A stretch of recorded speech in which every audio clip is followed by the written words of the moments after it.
Hello guys, welcome back to my YouTube channel. अगर आप channel पे नए आए तो चैनल को सब्सक्राइब कीजिए, लाइक कीजिए, साथ ही बेल आइकन को प्रेस कीजिए ताकि आपको वीडियो की नोटिफिकेशन मिल सके। तो गाइस ये बिल्कुल फ्री है, लाइक और सब्सक्राइब तो ज़रूर कीजिए, बिल्कुल भी कंजूसी मत कीजिए क्योंकि गाइस आपका एक लाइक बहुत इंपॉर्टेंट होता है।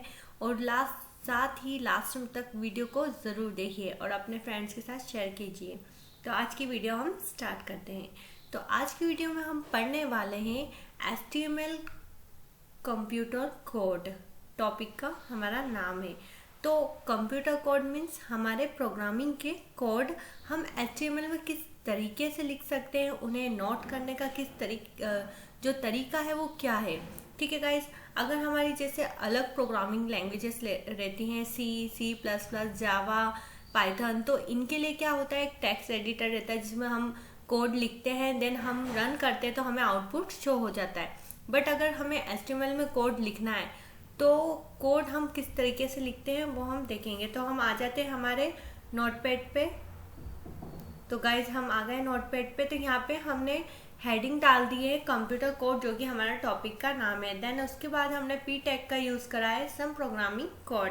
तो अब हम आते हैं हमारे कोड टैग पे। तो गाइज यहाँ हमने कोड टैग का यूज़ किया है, ठीक है, एंड कोड टैग को हमने क्लोज कर दिया। तो जब भी हम हमारे कुछ भी प्रोग्रामिंग का कोड रहता है, अगर वो हमें लिखना है तो हम कोड टैग के अंदर लिख सकते हैं। ठीक है गाइज, अब उसके बाद हम यहाँ पे मैं आपको एक कोड लिख के बता देती हूँ सम का। तो यहाँ पे हमने x को 5 असाइन करी वैल्यू, देन y को हमने असाइन करा 6 सम।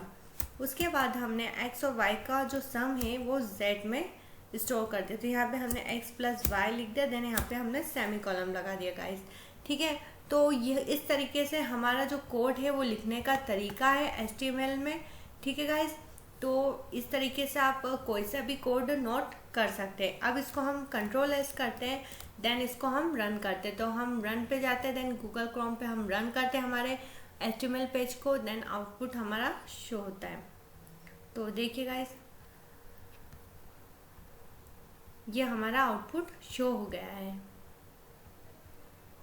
ठीक है, तो इस तरीके से हमारा जो आउटपुट है वो शो हो गया। यहाँ पे हमारी हेडिंग्स शो हो गई है, देन यहाँ पे x plus y 6 and z x plus y. ठीक है, तो ये जो कोड लिखा हमने ये एज इट इज शो करेगा, क्योंकि ये कोई प्रोग्रामिंग टेक्स्ट एडिटर नहीं है कि अगर आपने कोड लिखा है तो वो फटाक से रन हो जाएगा, देन आपको आउटपुट शो हो जाएगा। गाइस यहाँ पे सिर्फ सिंपली जो हमारा कोड है वो नोटेट करने का तरीका बताया है HTML में, देन उसको कोड को हम किस तरीके से लिख सकते हैं, जो राइट तरीका है वो ये है। ठीक है गाइस, अब इस तरीके से हम नेक्स्ट जो टैग के बारे में पढ़ने वाले हैं वो है हमारा KBD, कीबोर्ड इनपुट टैग। ठीक है, तो जो ये टैग है ये भी बहुत ज़्यादा यूज़ होता है। ठीक है, अगर हमें यूज़र्स से कुछ इंटर करवाना है इनपुट, ठीक है, तो वो किस तरीके से करा सकते हैं हम, तो उसको कराने का जो तरीका है वो मैं आपको करके बताती हूँ। पी टैग लिखा है यहाँ हमने, ठीक है। अब इसके अंदर हम यहाँ पे कुछ मैसेज शो कर देते हैं। ठीक है, तो मैं यहाँ पे save the document by pressing control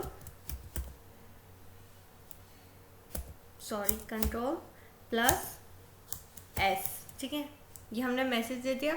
अब जो हमारा Ctrl+S है वो हम KBD टैग के अंदर लिखेंगे। ठीक है, तो यहाँ पे हमने KBD टैग को ओपन किया, देन यहाँ पे हमने KBD टैग को क्लोज कर दिया। तो ये गाइस ये राइट तरीका है यूज़र को इनपुट शो करने के लिए कि हमें किस तरीके से यूज़र से इनपुट लेना, तो यूज़र को मैसेज ये शो हो जाएगा। ठीक है, तो अब इसको हम Ctrl+S करते हैं, देन यहाँ पे हम रन करते हैं। तो जब भी यूज़र को अगर अपना डॉक्यूमेंट सेव करवाना है तो वो इस तरीके से Ctrl+S करेगा तो उसका डॉक्यूमेंट सेव हो जाएगा।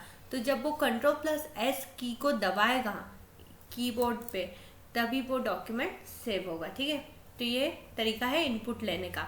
अब हम इनपुट लेने की तो बात कर ली हमने, अब हम देखेंगे कि आउटपुट किस तरीके से हम शो कर सकते हैं। ठीक है,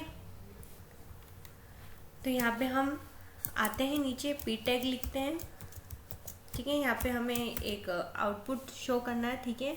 तो इसके बाद हम लिखते हैं message from my computer, then colon लगा लेते हैं हम। इसके बाद हम आते हैं नीचे पी टैग पे, और यहाँ पे हम पी टैग के बाद हम हमारा जो टैग है सैम्प टैग, उसका यूज़ करेंगे। तो सैम्प टैग का यूज़ किया हमने, जो कि हमारा आउटपुट का जो मैसेज है उसे शो करेगा। तो यहाँ पे हमने लिख दिया फाइल नॉट फाउंड, ठीक है। और इसके बाद हमने यहाँ यहाँ पे हमने br टैग का यूज़ किया। उसके बाद हम नीचे लिखेंगे प्रेस टू F1 कंटिन्यू, ठीक है। कंटिन्यू करने के लिए हम यूज़र से F1 प्रेस करने का बोलेंगे, ठीक है।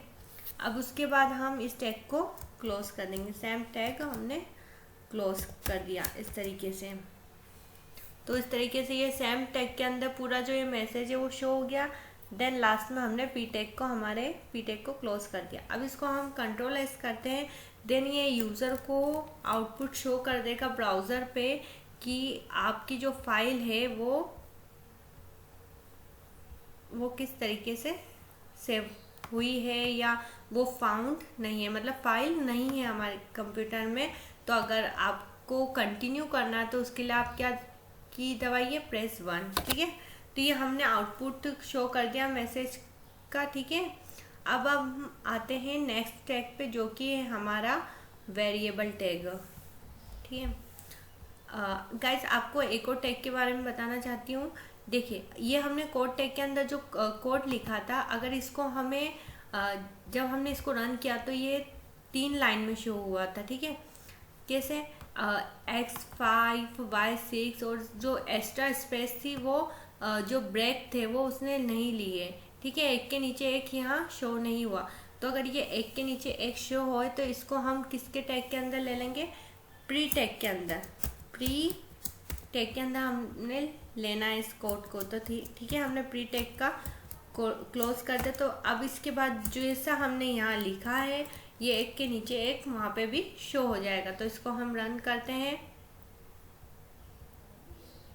देन यहाँ पे हम रिफ्रेश करते हैं। तो देखिए गाइस, पहले ये जो तीनों चीज़ें थी ये एक लाइन पे शो हो रही थी, अब ये ब्रेक होके एज इट इज़ शो हो रही है, ठीक है। अब हम आते हैं वेरिएबल टैग पे। तो वेरिएबल टैग भी बहुत इम्पोर्टेंट है एक प्रोग्रामिंग के लिए, ठीक है। तो अगर हमें HTML में वेरिएबल टैग का यूज़ करना है तो हम कैसे कर सकते हैं।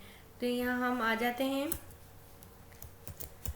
तो यहाँ हमें एक मैसेज शो करना है, the area of a triangle is, then colon लगाएंगे हम 1 2 इंटू के लिए हम क्या करेंगे गाइस, एक्स को दबाएंगे, ठीक है।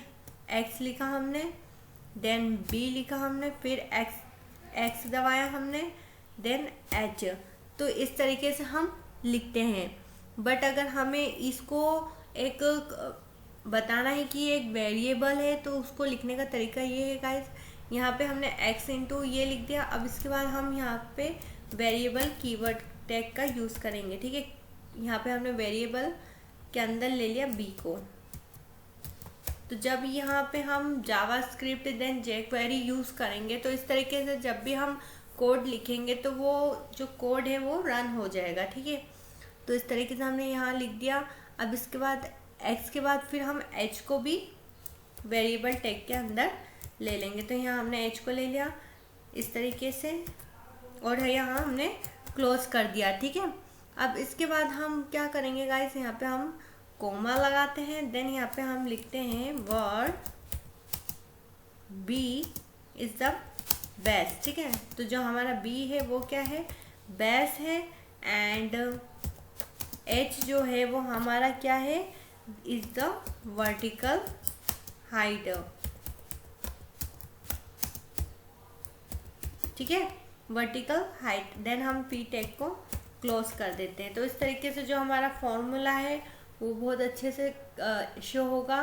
ठीक है, तो इसको हम रन करते हैं, देन इसको हम कंट्रोल एस करते हैं। तो यहाँ हमने मिनिमाइज करी स्क्रीन, देन अब इसको हम रन करते हैं। तो देखिएगा जो हमारा फॉर्मूला था एरिया ऑफ ट्रायंगल का वो शो हो गया। तो ये एज अ वेरिएबल यहाँ फॉर्मूला शो हो गया।